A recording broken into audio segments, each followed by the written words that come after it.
எனக்கு தெரியுது உங்க எல்லாருக்கும் பசிக்குதுன்னு சொல்லி நான் ரொம்ப நேரம் பேசி டைம் வேஸ்ட் பண்ணுறதா இல்லை. நாளைக்கு ரிலீஸ் படம். ஸோ ஆக்சுவலாக கான்ஃபிடெண்ட்டாக இருக்கும், சந்தோஷமாக இருக்கும். இந்த படம் எல்லாருக்கும் ஒரு மிகப்பெரிய வெற்றி அடையணும்னு இறைவனை வேண்டிக்கிறேன். ஏன்னா ரொம்ப உழைப்பு போட்டிருக்காங்க. கமல் சார் வந்து ஆக்ஷனாக இருக்கட்டும், பர்ஃபார்மன்ஸாக இருக்கட்டும், பின்னி படல் எடுத்திருக்காரு. எல்லாருமே அவங்களோட ஒர்க்கை ரொம்ப கஷ்டப்பட்டு பண்ணியிருக்காங்க. ஸோ எங்கள் டீம் சார்பாக நீங்கள் எல்லாரும் வந்து படம் பார்த்து என்ஜாய் பண்ணுவீங்க நம்புகிறோம். Thank you so much. அனைவருக்கும் வணக்கம். இந்த எங்கள் பயணத்தில் ஆரம்பம் முதல் எங்களை தாங்கி பிடித்து இந்த மேடை வரை கொண்டு சேர்த்ததில் பெரும் பங்கு உங்களுக்கும் உள்ளது. அது மறக்க முடியாத உண்மை. நீங்க எப்போ வேணா இது எப்படி இருக்குன்னு தெரியலன்னு ஒரு அங்கலாய்ப்புடன் யாருமே பேசலைங்கிறது எங்களுக்கே ஆச்சரியமா இருந்தது. வழக்கமா பாப்போம் வரட்டும் அப்படின்றது. அதுக்கு முன்னாடி நீங்களே அதை உங்கள் எதிர்பார்ப்பை உங்கள் கண்களின் மூலம் காட்டுகிறீர்கள். எனக்கு என்னுடைய யூனிட்டை பார்க்கும்போது முகதாட்சியம் கருதி நல்லா இல்லைங்கிறது நல்லா இல்லைன்னு சொல்ல மாட்டாங்க, நல்லா இருக்குங்கிறத ஒரு கையை தியேட்டர் ரசிகர் மாதிரி கை தட்டி விசில் இல்லாமல் அடிக்க முடியும். அதனால இப்போ நல்லா இருக்கு சார் அப்படின்னு சொல்லிட்டு போயிடுவாங்க. கொஞ்சம் அழுத்தி தான் வாசிப்பாங்க. ஆனால் நான் அவங்க கண்ணை பார்த்துட்டே இருப்பேன். ஏன்னா அவங்க எல்லாருமே சீசன் இதில் இங்கே வந்து கற்றுக்கலாம்னு வந்தோம் சார் இருக்கிறவங்க யாருமே கிடையாது. கற்றுக்கிட்டு வந்தவங்க தான். டெக்னீஷியன்ஸாக இருக்கட்டும், நடிகர்களாக இருக்கட்டும், அவங்க கூட வேலை செய்யும்போது அவங்கள் முகத்தில் பார்க்குற சந்தோஷத்தை அது அப்படியே ஒரு பெரும் தொற்று, அது யூனிட்டுக்கே தொற்றிக்கிச்சு. அதை உங்களுக்கும் வழங்க வேண்டும் என்பதுதான் எங்கள் ஆசை. எங்களுக்கு வந்து வேற பெரிய பெருமைகள் இப்படி பண்ணியிருக்கோம் அப்படி பண்ணியிருக்கோம் பேசுறதை விட ஒரு க்ளோஸ் அப் சிந்து சார் தான் இருக்கட்டும், இல்லை ஒரு சின்ன பையன் தான் இருக்கட்டும், அதை எடுக்கிறதுக்கு ஒரு 50 பேர் வேலை செய்வாங்க. திரைப்பூரா ஒரு முகம் தான் இருக்கும். அது அப்படி அதுக்கே அப்படின்னா இதுல நீங்க பாருங்க, காரை பரட்டி போட்டு தமிழ் சினிமாவையும் புரட்டி போடணுங்கிறது தான் எங்களுக்கு ரொம்ப நாள் ஆசை. அதை செய்ய முயற்சி பண்ணிக்கிட்டே இருக்கோம். எல்லா நேரமும் தூக்க முடியாது, யாராவது உதவிக்கு வேணும். புரட்டி போடுறதுன்னு பெரிய விஷயம். கொஞ்சமாவது அதை நகர்த்தலாம், நாங்கள் விரும்பும் திசை நோக்கி அப்படின்றதுல இதுல எங்களுக்கு கிடைச்ச படை வீரர்கள் நிறைந்த படை. அதுவும் பிஹைண்ட் த சீன்ஸ்ல நீங்க பார்த்தது வந்து ஒரு கிளிப்ஸ் தான். ட்ரெயின்ல வேகமா போகும்போது சீனரி தெரியுற மாதிரி உங்களுக்கு தெரியும். நாங்க கிட்ட ஜங்ஷன்ல நின்று எல்லாரையும் வண்டியில ஏற்றிக்கிட்டு வந்தவங்க எத்தனை பேர் உழைத்திருக்கிறார்கள். இன்டர்நேஷனல் தரத்தில் இருக்கும் எங்கள் டெக்னீஷியன்.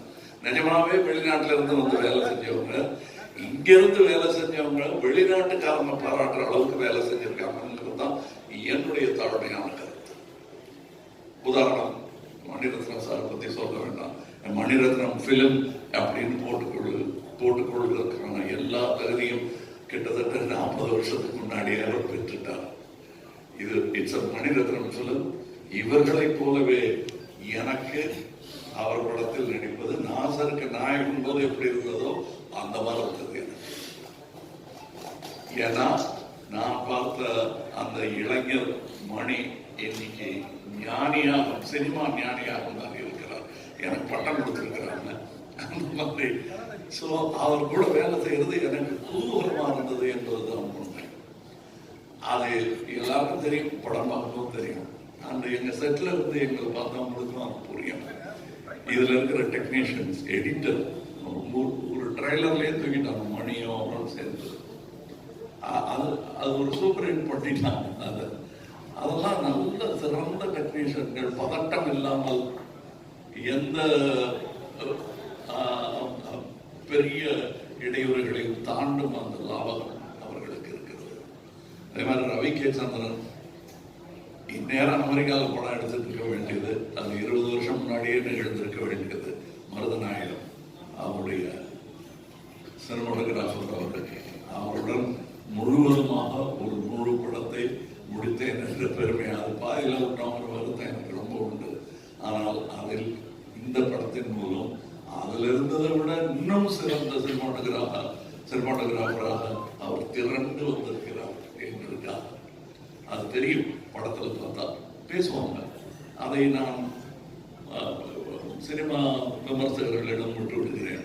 அவருக்கு நல்ல பேர் கிடைக்கணும். நானும் சினிமா விமர்சகன் தான், நானும் சினிமா ரசிகன் தான். நான் சுவைத்த விஷயத்தை உங்களுக்கு நான் சொல்கிறேன்.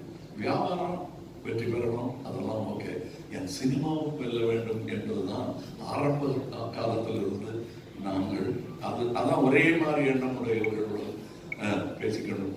நாங்கள் செட்டில் இருக்கும்போது மணி சார் ஆகட்டும், நடுவில் போய் பேச டைம் இருக்காது. அதுவும் டெக்னீஷியன்ஸுக்கு மேலேயும் கீழே பார்த்துட்டு ஒரு மாதிரி சித்தர் மாதிரி அலைஞ்சிட்டு, அதுக்கு நடுவில் நாங்கள் பேசுறது கூட அரட்டையா இருக்காது. லஞ்சில் உட்காந்து பேசுறது கூட சினிமாவை பத்தியா இருக்கும், வேற ஒருத்தர் எடுத்த நல்ல சினிமாவை பத்தியா இருக்கும். இப்படி ஒரு அற்புதமான சூழலில் நாங்கள் அந்த படத்தை எடுத்திருக்கோம். இந்த மாதிரி ஆரோக்கியமான ஒரு சூழல் அமைவதே எவ்வளவு பணம் கொடுத்தாலும் கிடைக்காது. அது எனக்கு கிடைத்தது, ராஜ்கமலுக்கு கிடைத்தது. ராஜ்கமலுக்கு பின்னாடி இருக்கிற அந்த இன்டர்நேஷனல்ங்கிற அந்த வார்த்தைக்கு முழு அர்த்தத்தை மணிரத்னம் எங்கள் டெக்னீஷியன்ஸ் கொடுத்திருக்கிறார்கள். இதில் உள்ள கலைஞர்கள் சின்ன சின்ன பாத்திரம் பண்ணவங்க, ஒரு சின்ன பையன்லாம் ஆக்ட் பண்ணியிருக்காரு. ஒரு 50 படம் பண்ணிருப்பாரு அந்த பையங்கிற மாதிரி பண்ணிட்டு இருக்காரு. அது நிறையவே 100 200 படம் பண்ணவங்கலாம் சின்ன சின்ன வேஷங்கள் பண்ணியிருக்காங்க. இந்த சந்தோஷத்துக்காக மணி சார் கூட பண்ணுங்கிற சந்தோஷத்துக்காக தான் பாதி பேர் இருந்தாங்க. சம்பளம் 2ஆம் பட்சம் தான் அவங்களுக்கு. இது எங்களுக்கு தெரிந்த உண்மைங்கிறது நான் சொல்றேன். நான் வையாபுரி மாதிரி ஆற்றலாம் நான் கண்டெடுத்த அவர் ஜூனியர் ஆர்டிஸ்டா இருந்த போது நாங்கள் கண்டெடுத்து இவர் அப்படின்னு பார்த்து கூப்பிட்டது அவர். இன்னைக்கு அவர் எங்க கூடயே பயணி போக்கா சீட்டு கிடைச்சாச்சு உட்காந்துருக்கோம். அது ரொம்ப கஷ்டம். அந்த நிலையிலிருந்து வந்த அவருக்கு தான் தெரியும். இங்க ஜோதியோ இல்லை, இப்ப இந்த முன்வரிசையில் அமர்ந்திருக்கிற எல்லாருமே என் நண்பர்கள் தான்.